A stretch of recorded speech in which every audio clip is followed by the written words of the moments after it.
तो स्वागत है आप सभी लोगों का मेरे चैनल पर। आज हम बात करने वाले हैं क्रिस्पर टेक्नोलॉजीज के बारे में। इसका पूरा नाम है cluster regularly interspaced short palindromic repeats.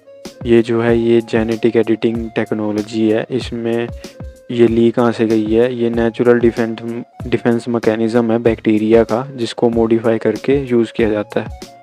ये जो है क्रिस्पर सीक्वेंसिंग जो है उसको रिकॉग्नाइज करने में है एंड कट करने में वायरल डीएनएस को, जिससे क्योर हो सके।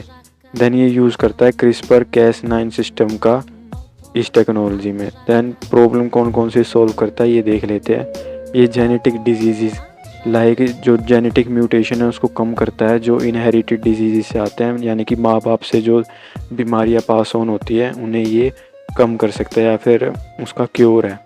Then like sickle cell disease, beta thalassemia and cystic fibrosis को भी ये क्योर करने में काम आ सकता है, इन सब डिजीज़ को।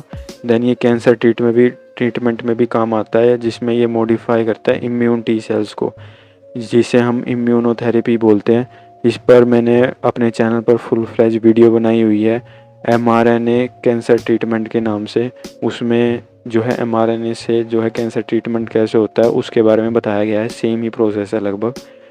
देन इन्फेक्शन डिजीज़ जो हैं उसको भी ये कम करता है, जैसे कि वायरल डीएनए लाइक HIV जो है उसका क्योर अभी तक नहीं है, तो ये काफ़ी ज़्यादा बड़ा ब्रेक थ्रू हो सकता है। देन ये डिस्ट्रॉय करता है pathogenic RNA in viruses like influenza and SARS-CoV-2 में। देन ये प्रॉब्लम सॉल्व करता है एग्रीकल्चर की, लाइक क्रॉप्स में अगर सूखा पड़ गया या फिर कीड़े लग गए या फिर कोई भी डिजीज़ होगी उसको ये रेजिस्टेंट बनाता है।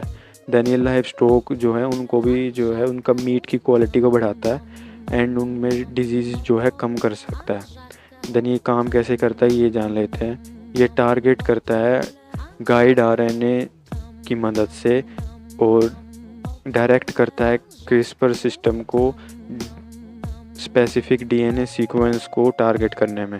देन एडिट करता है Cas एंजाइम्स, जो मोलिक्यूलर सीजर की तरह काम करते हैं और DNA को कट कर देते हैं। देन मॉडिफिकेशन होती है। मॉडिफिकेशन कैसे होती है? जो सेल्स नेचुरल रिपेयर मैकेनिज़्म से रिपेयर हो जाते हैं, या फिर जो है साइंटिस्ट खुद भी जो है नया DNA अगर उसमें ऐड ऑन करना चाहते हैं तो वो भी कर सकते हैं। देन ये डिस्ट्रॉय करने में भी काम आता है एक पर्टिकुलर DNA को, इसलिए ये कैंसर का भी क्योर हो सकता है। देन इसके कॉन्सर्न कौन कौन से हो सकती हैं, यानी कि इससे क्या क्या नुकसान भी हो सकते हैं। पहला तो है एथिकल, यानी कि अगर इसे ह्यूमंस पे यूज़ किया गया और उनके DNA को चेंज किया गया, जर्म लाइन सेल्स यानी कि रिप्रोडक्टिव जो सेल्स होते हैं उन्हें चेंज करने के लिए, डिज़ाइनर बेबीज़ जो हैं उनको बनाने के लिए। मान लो मुझे अपना बच्चा बनाना है, ठीक है, बनाना है इन द सेंस अगर मेरा कोई बच्चा है और मैं चाहता हूँ कि उसकी आंखें जो हैं ब्लू हो, उसकी गोरी स्किन हो, तो पॉसिबल है इस टेक्नोलॉजी की वजह से। तो इसी वजह से जो है ये काफ़ी ज़्यादा ख़तरनाक है कि ह्यूमन स्पेस का ट्रायल ठीक है, एथिकल है या फिर नहीं है। देन ऑफ टारगेट इफ़ेक्ट्स भी हो सकते हैं, यानी कि एक्सीडेंट की वजह से मान लीजिए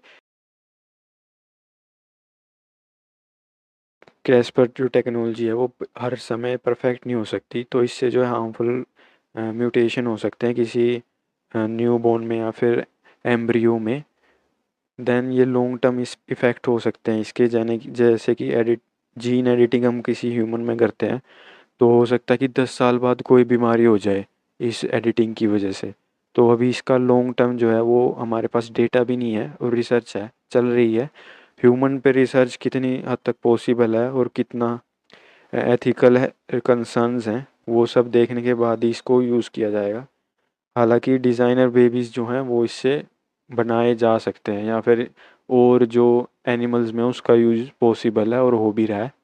तो यही था इस वीडियो के लिए। Thank you for watching my video. अगर आपको ये वीडियो अच्छी लगी तो like share and subscribe my channel.